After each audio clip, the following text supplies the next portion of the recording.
Olá, começa agora mais um Café com Autoridade, programa que traz até você, internauta e telespectador, a oportunidade de conhecer um pouco mais as autoridades do nosso município e região. Hoje, a grata satisfação de receber em nossos estúdios o deputado Marcos Martins, do PT. Deputado, obrigado por aceitar o nosso convite. Eu que agradeço a oportunidade e da gente poder se comunicar com os telespectadores, com aqueles que acompanham aqui as transmissões dessa emissora importante, que nós já tivemos em outras ocasiões por aqui. É verdade, inclusive quando o senhor era vereador. Falando nisso, me conta um pouquinho a sua trajetória. Nós temos conhecimento bastante já profundo da sua estadia como servidor público, servidor eleito de vereador. Mas me fala um pouquinho, o que trouxe o senhor a exercer cargos públicos? Então, na realidade, eu sou de origem camponesa. Uhum. Eu sou paranaense. Paranaense. E gostava, inclusive, de música sertaneja lá. Ah, que bacana. Acompanhava também as emissoras que a gente conseguia atingir. Uhum. Mas rádios, lá não havia televisão. Ainda era o começo da comunicação global. Exatamente. E de lá vindo para cá, já havia o início da formação também política, da consciência política. Perfeito. E vindo para cá, nós acabamos virando bancários. Acabei indo para o Sindicato dos Bancários. Sindicato dos Bancários. Nesta época havia um movimento muito intenso. Muito forte. As movimentações eram bastante fortes. Muito Hoje ainda é, mas parece que perdeu um pouco aquele espírito de antigamente dos sindicatos, de porta de banco com carros de som e reivindicando. Porque vivíamos uma época de muita inflação e os salários sempre correndo atrás. Então era necessário as manifestações. Várias campanhas, várias coisas. Existem também necessidades, mas as motivações de ruas diminuíram um pouco. Sim. Mas elas são importantes, é uma forma de manifestação, né? De se comunicar dos interesses de cada categoria de trabalhador. Então, vindo para cá, nós ajudamos aí o Sindicato dos Bancários, aqui, a regional aqui de Osasco, depois ajudei na CUT, Central Única dos Trabalhadores, o PT, eu sou fundador, e depois acabei sendo vereador por 5 vezes. 5 mandatos. Isso dá quase 18 anos, mais. 18 anos, porque o último eu não concluí. Não completou porque se licenciou, se afastou para assumir o cargo de deputado. Deputado. E deputado, eu estou no 3º mandato agora. E trabalhando aí, tentando contribuir para que a nossa cidade, a nossa região, o nosso estado, a gente possa contribuir com o mandato. Com certeza. E é isso que eu tenho procurado fazer em várias áreas. Mas hoje nós estamos com na verdade, além das doenças profissionais de trabalhadores, que nós iniciamos uma luta já por vários anos, a questão do amianto são 20 anos. 20 anos, o senhor sempre debateu contra a produção. E deve bater de frente com grandes empresas, grandes interesses, né? Sempre, permanentemente. Depois nós acabamos avançando para outras atividades também, de outros produtos cancerígenos, como o mercúrio. O mercúrio é utilizado na extração do ouro, né? Isso. Entre outras atividades, o mercúrio é um metal pesado. Lâmpadas. As lâmpadas. Lâmpadas, produtos de aparelhos hospitalares. Nós temos uma lei que proíbe. Mas, deputado, me traga assim, em termos práticos. Eu vou dar uma rápida pincelada no que eu entendo, o senhor me corrige no que eu estiver enganado. O senhor, em algum determinado momento, detecta, percebe ou é informado que um determinado produto ele pode ser letal, pode ser prejudicial à saúde. Pronto. Aí, como que começa este processo para intervir? Como que se monta uma ação contrária a um produto nocivo no legislativo? Sempre por iniciativa a pedido de pessoas contaminadas. Uhum. Eu não tenho uma ação. Não é arbitrária. Não, ele não sempre é arbitrário. embasada Sou em procurado fatos. por entidades, movimentos, pedindo apoio, pedindo ajuda. Entendi. Aí a gente passa a discutir com o grupo ou com as pessoas contaminadas ou interessadas Entendi. e encaminhamos uma iniciativa, um projeto, uma lei, alguma coisa. Esse projeto, esta petição, esta sugestão, ou seja lá o termo técnico do legislativo, ele é encaminhado a quem? Não, primeiro as pessoas nos procuram. Perfeito. Conversar sobre determinado assunto. Ok. Nós estamos tendo problemas em tal área e precisava de apoio. O que o deputado pode ajudar? Entendi. Aí nós procuramos intervir, dar um encaminhamento de acordo com a demanda. Mas ainda na camada empresarial, ainda tentando fazer um acordo ou não, isso Não. já vai... Não, aí tem a demanda, então nós fazemos o encaminhamento. Então, Porque encaminhamento para quem? Para o governo criar principalmente os trabalhadores, Tá. principalmente trabalhadores que são contaminados ou coisa parecida, ou demandas e que nós temos que cobrar de quem que tem a responsabilidade? Isso. O governo do Estado.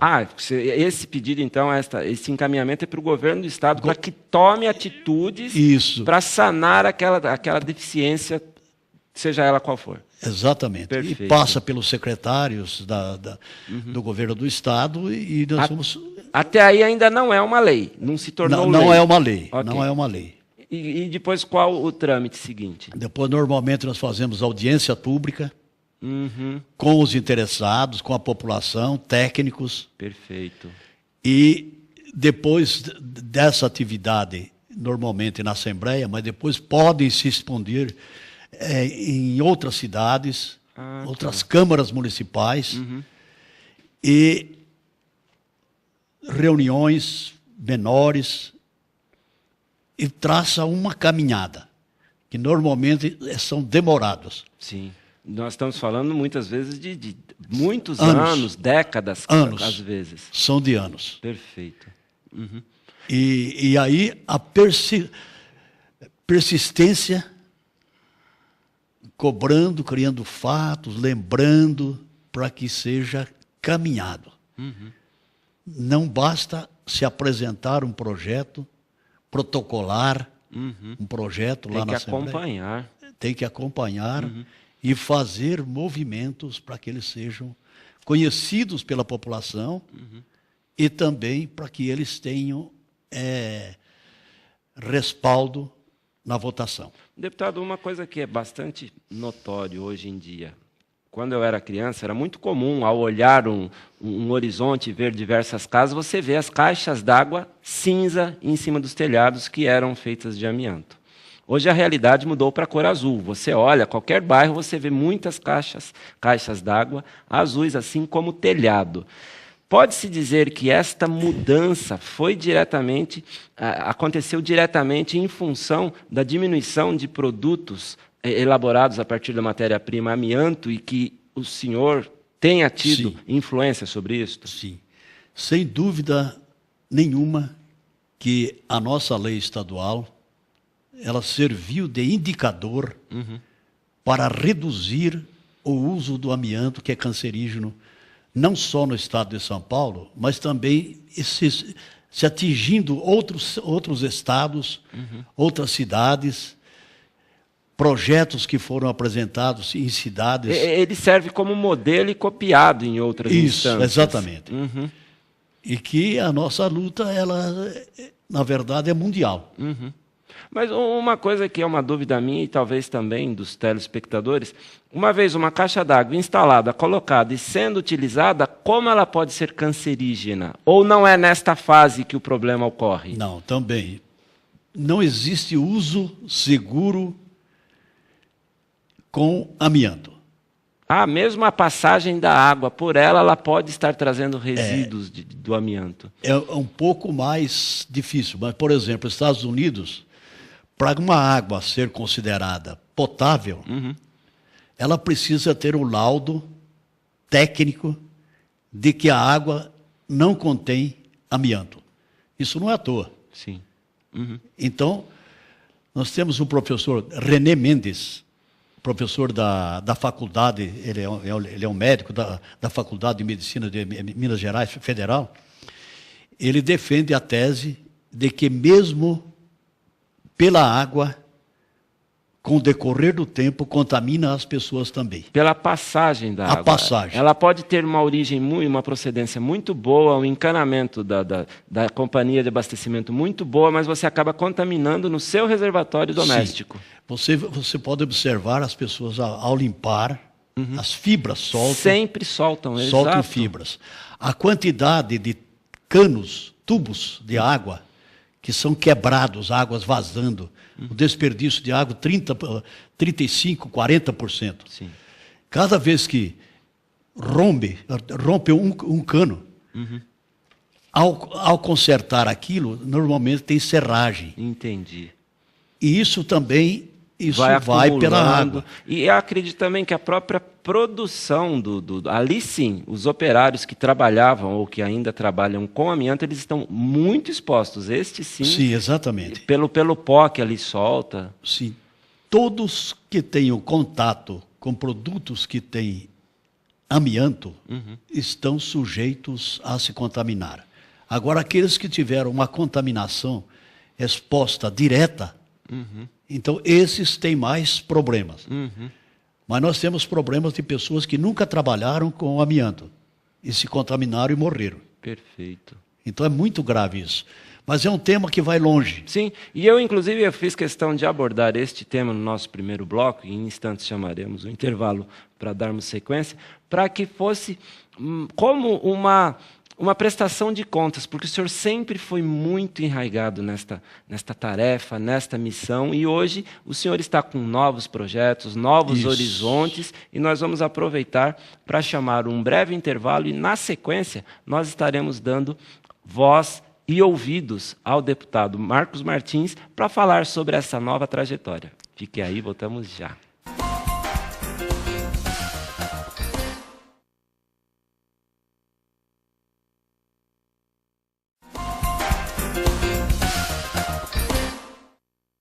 De volta com o Café com a Autoridade, conversando hoje com o deputado Marcos Martins e fazendo um convite para vocês, internautas e telespectadores, a participarem, interagirem com o nosso programa, mandando sua pergunta, crítica e sugestão para o nosso WhatsApp 958-935-075. Deputado, falamos um pouquinho sobre as suas conquistas e o seu passado. Vamos falar um pouquinho agora do seu presente e futuro. Quais são os seus projetos mais... que está mais no topo da sua preocupação hoje? Então, hoje nós temos um encaminhamento que, de origem camponesa, paranaense. Então, nós trazemos como centenas de pessoas migraram do campo e vieram para a cidade. Durante alguns anos atrás, a população do país era mais ou menos uns 80% do campo e 20% da cidade. Sim. Hoje inverteu isso. Mas essas pessoas que vieram do campo para a cidade... É o inverso, é o êxodo urbano, não é o êxodo rural, foi o êxodo urbano. Exatamente.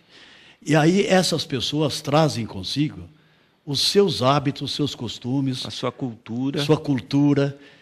E elas, no meio de asfalto e só prédios... não tem oportunidade de expressar o seu sentimento, a sua cultura. Perfeito. E nós precisamos preservar isso, Sim. esse sentimento. E uma delas é a música sertaneja. A música sertaneja. A música caipira, que eles vieram lá do campo, com muito preconceito, sofreram muito, os caipiras. Sim. Eram rechaçados, deixados de lado, porque eram as pessoas menos formadas, as pessoas mais rudes. Mas eu não posso deixar de dizer que como é engraçado, como que as pessoas do campo, elas são menos formadas, elas têm menos informação, mas não têm menos inteligência em momento algum. Exatamente. Elas têm uma percepção, parece que o simples explica melhor como a vida funciona, por que estou aqui, e o bem. São pessoas do bem, Muito naturalmente, bem. Né? E a sensibilidade, muitas vezes, maior do que as pessoas extremamente formados, os catedráticos. São pessoas puras. Com a água, com as árvores, Sim. O canso dos pássaros. Sim.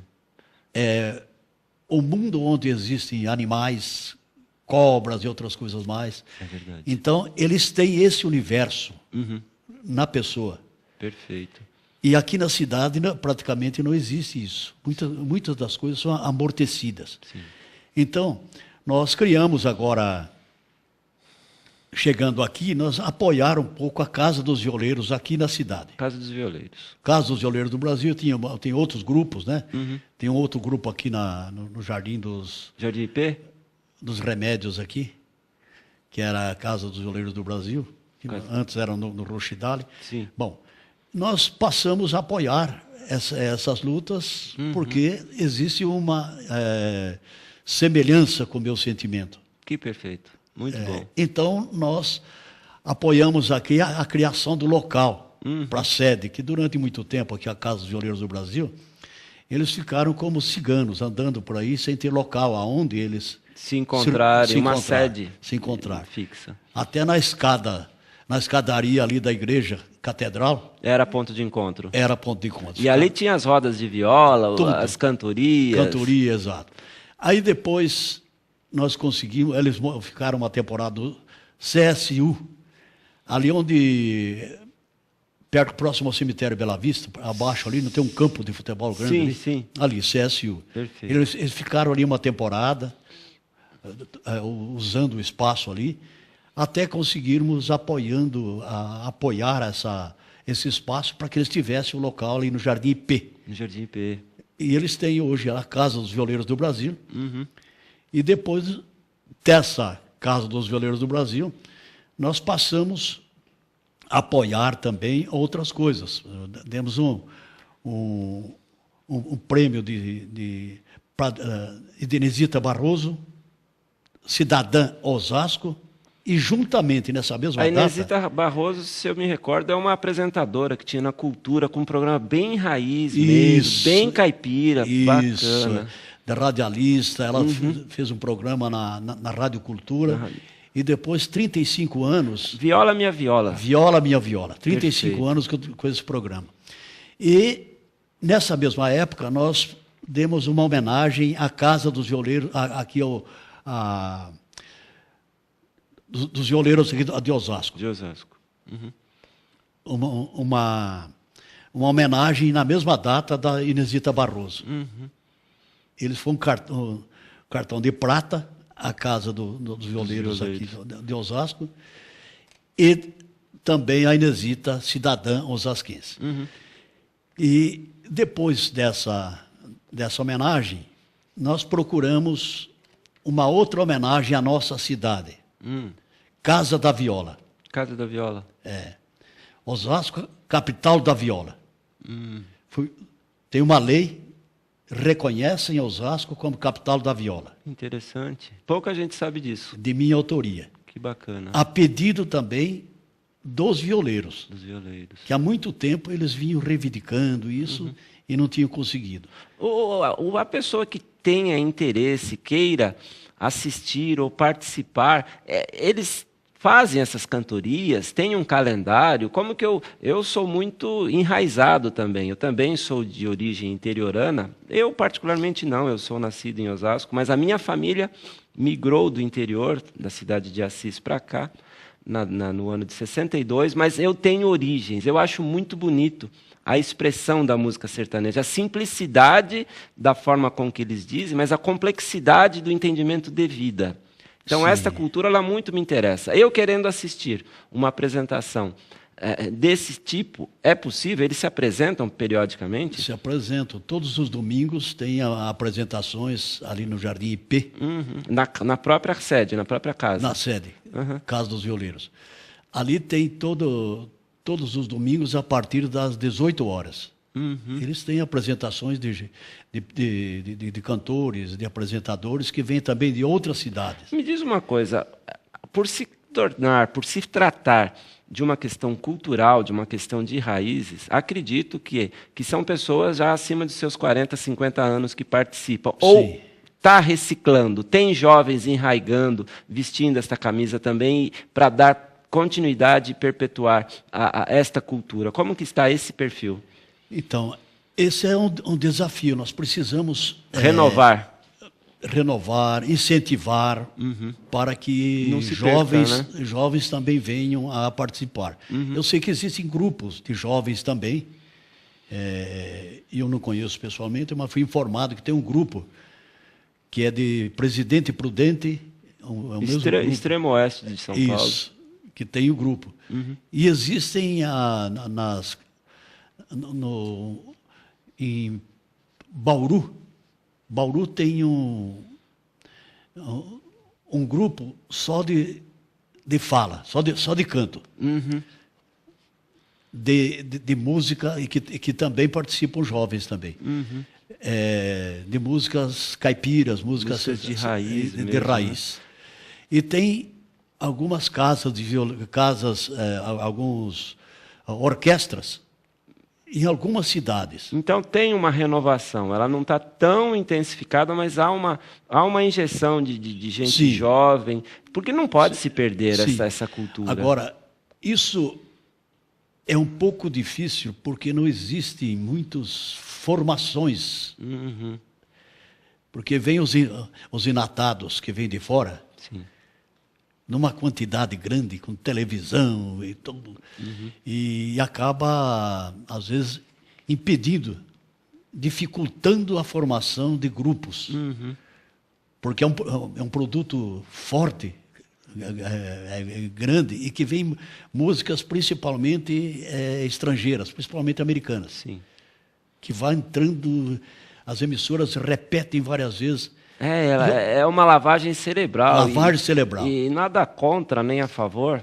É um consumismo. Talvez um pouquinho contra. O funk, ele tem uma batida muito forte, muito envolvente, que não dá para não gostar, mas não tem o menor conteúdo na questão de letra, cultura, só que é uma realidade que nós não podemos virar as costas, mas perde, ou vai perdendo, ou misturando com a cultura mais intelectual, porque o caipira ele é intelectual. Sim. E depois outros ritmos, por exemplo, o samba e outras músicas que são populares também, que elas precisam serem incentivadas de maneira geral, para que a gente valorize o que é nosso, nacional. Deputado, me fala um pouquinho mais. Qual é esse projeto Inesita Barroso? É um prêmio? É um prêmio que foi aprovado. É uma lei já é uma lei. Já é uma lei, em 2016. Ela já está em vigor, e é uma premiação.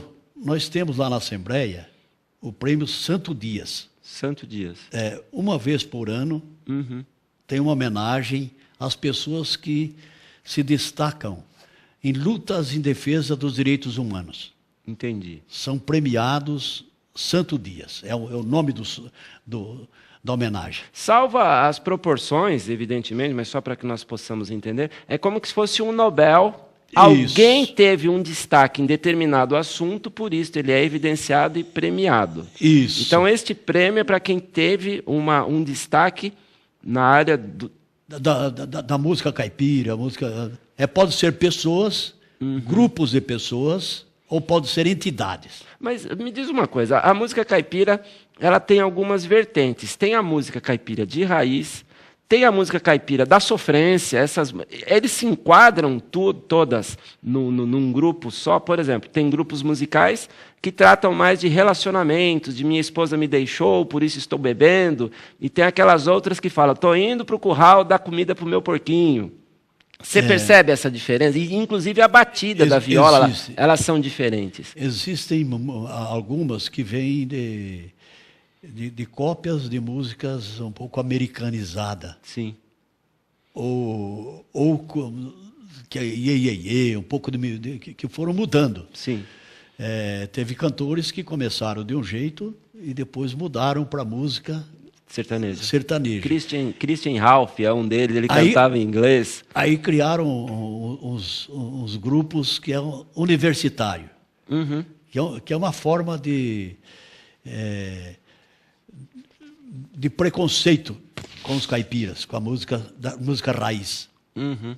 Criar uma coisa nova, mas utilizando o mesmo ritmo ou da música sertaneja, da música caipira, mas para que a população ache essa aqui ela é mais moderna, é melhor do que as outras. Sim. Agora, a raiz, a verdadeira da coisa é a música raiz. Sim. É a música caipira. Que vem lá dos tempos de Tunique Tinoco, Alvarenga e Ranchinho, lá exatamente. Da viola bem cantada mesmo. E esse projeto, deputado Inesita Barroso, esta lei, esta premiação, ela já tem uma data para acontecer? O evento ele já está formatado? Nas proximidades do nascimento de Inesita Barroso, 4 de março. 4 de março. A data de nascimento de Inesita Barroso. Então, o primeiro prêmio deverá acontecer em 2017. No próximo ano, 2017. Inesita morreu, olha as coisas como são interessantes, né? Ela morreu no Dia Internacional da Mulher, dia 8 de março. Poxa vida. Ela morreu. E nasceu 4 de março. 4 de março. Então, essa homenagem é nas proximidades dessa data. Para que a gente possa continuar valorizando e não permitir que seja esquecido. Perfeito. Porque a TV Cultura teve alguns problemas e passou a se repetir os programas da Inesita Barroso. E ela também tinha um parceiro, Rolando Boldrin, que tem ainda o programa em atividade, que ainda acontece na TV Cultura, ou estou enganado? Tem também essa... Ele está sentado como se fosse num armazém e trazendo... Existe, mas é assim, a Inesita Barroso, ela já vem de um programa anterior, uma coisa aí. É bem antigo, né? 35 anos. 35, é uma vida. Um programa Minha Casa... Viola Minha Viola. Viola Minha Viola. 35 anos. Então, é uma caminhada de anos. Isso não pode ser esquecido. Nós temos que valorizar isso. Ela foi atriz, foi bibliotecária, foi professora. Nossa, é um currículo de folclore, cantora, programa de rádio, programa de televisão. Então, um conjunto de qualidades e música, a música raiz. E deu oportunidade para muitas pessoas que estavam surgindo, nascendo, e ela dava oportunidade para que ali pudesse se apresentar. Então, isso precisa ser continuado. Com certeza. Deputado, eu quero agradecer muito a sua presença, esse esclarecimento que trouxe a mim e ao público, agradecer a sua iniciativa em preservar viva a nossa memória, as nossas origens e colocar a nossa casa sempre à sua disposição para que você possa vir aqui e ter a oportunidade, nos dar a oportunidade de saber o que está acontecendo no nível municipal, estadual, enfim. Muito obrigado. Eu que agradeço muito e agradeço os telespectadores também que puderam acompanhar e que ajudem a valorizar o que é nosso. A música sertaneja, a música caipira, na cidade, na nossa região aqui, é muita gente que veio do campo. Sim. E que ainda gostam e às vezes não tem espaço. E precisam serem preservados esses espaços e valorizados. Essa é um pouco o nosso objetivo, a nossa intenção. Muito obrigado. O Café com Autoridade fica por aqui. Tenham todos uma ótima semana. Até o próximo.